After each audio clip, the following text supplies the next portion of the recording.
terkenal akan kesetiaannya serta keberanian di medan pertempuran.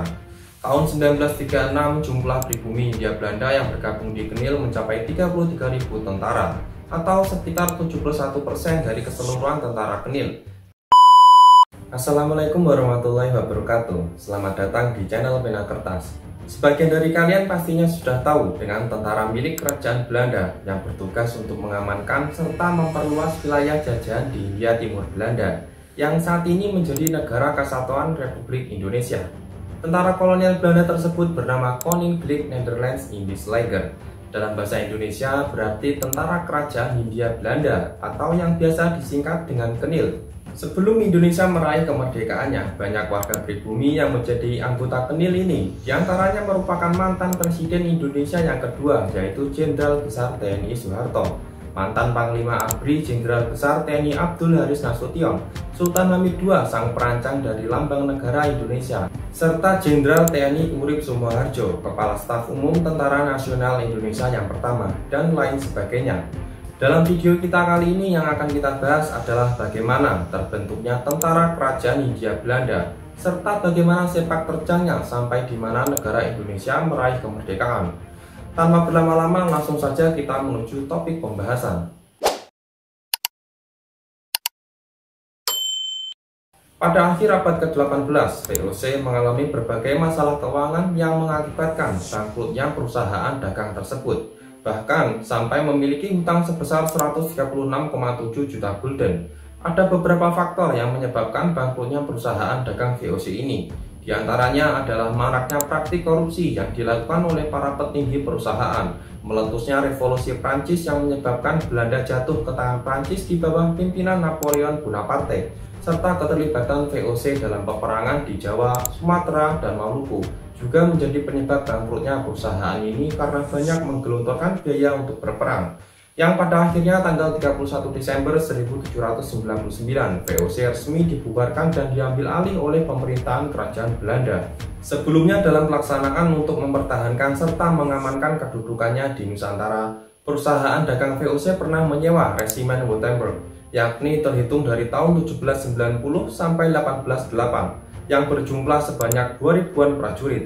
Resimen ini berisi orang-orang dari Jerman yang dikontrak untuk membantu operasi militer guna menyingkirkan para penasihat susunan Pakubuwono keempat dari Surakarta, dan juga resimen ini pernah digunakan untuk melawan pasukan Kesultanan Tidore. Setelah VOC dibubarkan dan diambil alih oleh Kerajaan Belanda, untuk pelaksanaan pengamanan di wilayah Hindia Belanda dibentuklah Kesatuan Ketentaraan pada tanggal 28 Agustus 1814 berdasarkan dekret kerajaan. Pada awalnya, kesatuan ini merupakan bagian dari Tentara Kerajaan Belanda yang digunakan untuk mengendalikan pemberontakan di wilayah jajahan Kerajaan Belanda, yang kemudian pada tanggal 4 Desember 1830 ketika Johannes van den Bosch menjabat sebagai Gubernur Jenderal Hindia Belanda yang ke-43, ia mengeluarkan keputusan pembentukan angkatan tentara tersendiri untuk wilayah Hindia Belanda yang dinamakan Oost-Indisch Leger atau Tentara Hindia Timur. Awal dibentuknya pasukan ini dilatar belakangi ketika terjadinya Perang Diponegoro. Saat itu pasukan ini digunakan untuk melindungi dan melawan serangan dari kelompok pendukung Pangeran Diponegoro. Karena dirasa sangat penting untuk memiliki organisasi ketentaraan sendiri untuk menjaga dan melawan para pemberontak, akhirnya dibentuklah Oost-Indisch Leger tersebut. Setelah itu 6 tahun kemudian, yakni pada tahun 1836, Raja Willem I memberikan predikat pada organisasi ketentaraan ini dengan nama Koninklijk. Perlu kalian ketahui, Koninklijk ini merupakan sebuah gelar kehormatan yang dianugerahkan oleh Kerajaan Belanda kepada perusahaan atau organisasi tertentu. Setelah 1 abad berlalu, tepatnya pada tahun 1933, seorang perwira Oost-Indisch Leger yang menjabat sebagai Perdana Menteri Belanda saat itu yang bernama Hendrik Collins secara resmi memberi nama Koninklijk Nederlands-Indisch Leger atau yang biasa dikenal dengan Kenil. Semenjak pertama kali berdiri, pasukan Kenil sudah banyak terlibat dengan berbagai kampanye militer melawan kelompok pribumi di berbagai wilayah, termasuk Perang Padri tahun 1821 sampai 1845, Perang Jawa melawan pasukan Pangeran Diponegoro tahun 1825 sampai 1830, yang kemudian Perang Aceh dari tahun 1873 sampai tahun 1904, dan berbagai pertempuran lainnya. Ketika awal pembentukannya, pasukan Kenil tak hanya diisi oleh orang-orang Eropa saja, tapi juga diisi oleh orang-orang pribumi dan juga perbandingan tentaranya antara orang Eropa dengan orang pribumi itu sama rata. Namun pada tahun 1830, Kenil lebih banyak merekrut orang-orang pribumi karena pada waktu itu sukarelawan Eropa tidak mencukupi untuk mengikuti perekrutan di Hindia Belanda.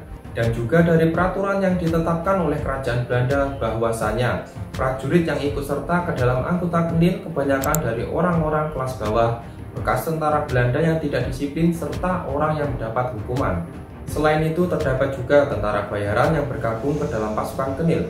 Para tentara tersebut diambil dari beberapa negara seperti Prancis, Swiss, Belgia, dan Jerman, serta ada juga yang berasal dari Afrika. Salah satu aspek dari taktik rekrutmen Kenil di koloni Belanda adalah klasifikasi orang-orang tertentu yang entah bagaimana lebih cocok untuk menjadi tentara. Di Hindia Belanda sendiri, orang Ambon dan orang Manado dengan tambahan dari beberapa orang Batak dan orang Timur dianggap cocok untuk menjadi tentara.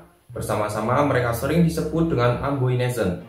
Pemilihan orang Ambon dan Manado ini dilatar belakangi dari pengetahuan VOC terhadap mereka, sehingga VOC menjadikan mereka sebagai tentara pribadinya karena terkenal akan kesetiaannya serta keberanian di medan pertempuran. Tahun 1936 jumlah pribumi Hindia Belanda yang bergabung di Kenil mencapai 33.000 tentara atau sekitar 71% dari keseluruhan tentara Kenil. Di antaranya terdapat sekitar 4.000 orang Ambon, 5.000 orang Manado, dan 13.000 orang Jawa. Para prajurit Kenil tiap bulannya mendapatkan gaji sama seperti tentara pada umumnya. Pada tahun 1870, seorang serdadu Kenil mendapatkan gaji bulanan sebesar 300 gulden atau setara dengan penghasilan seorang pekerja buruh selama 1 tahun. Oleh sebab itu, banyak orang pribumi yang memilih daftar menjadi seorang prajurit Kenil. Di tengah-tengah masyarakat muncul sebuah istilah Zwarte Hollanders atau Londo Ireng. Istilah tersebut berarti Belanda hitam. Zwarte Hollanders atau Londo Ireng merupakan istilah untuk orang Afrika yang direkrut menjadi tentara kerajaan Hindia Belanda atau Kenil. Namun dalam artian orang-orang, julukan Londo Ireng ini diidentikan kepada orang pribumi yang bergabung dengan pasukan Kenil. Memang pada waktu itu orang pribumi yang bergabung dengan Kenil sangat banyak, namun anggapan tersebut mungkin tidak sepenuhnya tepat, karena lebih condong menggambarkan prajurit Kenil dari Afrika. Sampai pada awal abad ke-20, tepatnya tahun 1904, karena dirasa situasi dan kondisi di Hindia Belanda sudah dianggap aman dengan tidak adanya perlawanan berskala besar dari kelompok pribumi, maka Kenil bertugas untuk menjalankan peran pengawasan dan melindungi Hindia Belanda dalam tugas kepolisian militer. Namun ketika Perang Dunia II berkecamuk antara blok poros melawan blok sekutu, Kenil disibukkan untuk melindungi wilayah Hindia Belanda dari tekanan negara Jepang yang datang pada tahun 1942. Dalam menghadapi blok poros, bagian besar kesatuan Kenil berhasil dengan mudah dikalahkan dan beberapa prajuritnya diasingkan oleh pihak Jepang, yang pada akhirnya Jepang berhasil merebut Hindia Belanda dari genggaman kerajaan Belanda. Pasca Perang Dunia Kedua telah berakhir, 2 tahun setelah negara Indonesia menyatakan kemerdekaannya, pasukan Kenil aktif kembali dengan melakukan 2 kali kampanye militer besar pada tahun 1947 dan 1948 yang bertujuan untuk menduduki kembali negara Indonesia. Namun upaya Belanda untuk membangun kembali wilayah koloninya berakhir dengan kegagalan besar yang ditandai dengan diakuinya kedaulatan Negara Kesatuan Republik Indonesia oleh Kerajaan Belanda pada tanggal 27 Desember 1949 lewat konferensi meja bundar di Den Haag, Belanda. Maka berdasarkan keputusan Kerajaan Belanda tertanggal 20 Juli 1950, pasukan Kenil dinyatakan dibubarkan setelah 120 tahun menjadi garda terdepan wilayah Hindia Belanda. Namun tak berhenti di situ saja. Pada tanggal 26 Januari 1950, beberapa unsur Kenil yang tergabung dalam Angkatan Perang Ratu Adil atau APRA pernah menggelar upaya kudeta terhadap negara Indonesia. Namun berakhir dengan kegagalan di bawah kepemimpinan Raymond Westerling dan Sultan Hamid II. Dan pada akhirnya sesuai kesepakatan pengakuan kedaulatan Indonesia, Kenil dibubarkan pada tanggal 26 Juli 1950 dengan pilihan bagi prajurit pribumi untuk pensiun atau bergabung dengan Tentara Nasional Indonesia. Pada saat pembubaran, Kenil memiliki 65.000 personil dengan 26.000 anggota lainnya yang memilih bergabung ke dalam TNI. Sisanya mengambil pensiun atau masuk ke dalam angkatan bersenjata kerajaan Belanda dan bertugas di Papua, Beberapa di antara mereka terlibat dalam kontingen Belanda dalam Perang Korea tahun 1950 sampai 1954. Ada dua orang pribumi yang menempati pangkat tertinggi di Kenil, yaitu Abdul Qadir Widjojo-Atmojo, yang pada tahun 1947 pernah memimpin delegasi Belanda dalam perundingan di atas kapal USS Renville, serta Sultan Hamid II dari Pontianak yang pernah mencapai pangkat mayor jenderal dalam posisi asisten politik Ratu Juliana. Nah, itu tadi kisah sejarah bagaimana terbentuknya pasukan Kenil yang pernah menjadi pasukan andalan kerajaan Hindia Belanda dikala menguasai wilayah negara Indonesia. Cukup sekian dari saya, mohon maaf jika ada salah kata dalam penyampaian ini, dan sampai jumpa di video kami selanjutnya. Wassalamualaikum warahmatullahi wabarakatuh.